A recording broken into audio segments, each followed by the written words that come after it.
Мурдагы өкмөт башчы Сапар Исаков абактан ооруканага жеткирилди. Ал өткөн жылдын июнь айында УКМКнын СИЗОсуна камакка алынганы маалым. Бүгүн Исаковдун ден соолугу начарлап, дарыгерлердин консилиуму өттү. Анын негизинде ага кырарка омурткасындагы кан тамырларынын синдрому деген диагноз коюлду.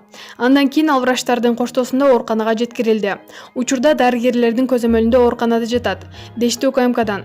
Сапар Исаков премьер-министр болуп турганда өкмөттүн маалыматтык саясатын жетектеп турган Гүлнара Төралиева социалдык тармактагы баракчасына бир канча күн мурун анын абалы оор болуп жатканы үчүн жубайы толтура дары-дармек алып барып берген, деп жазды.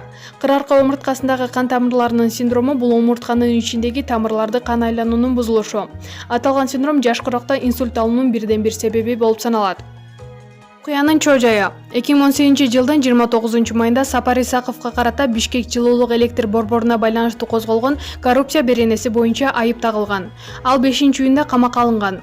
Сапар Исаков бул окуя боюнча суракка келип жүргөн учурунда журналисттерге саясий куугунтук болуп жатат деп айткан. Маалымат булагы Супер Чекит KG.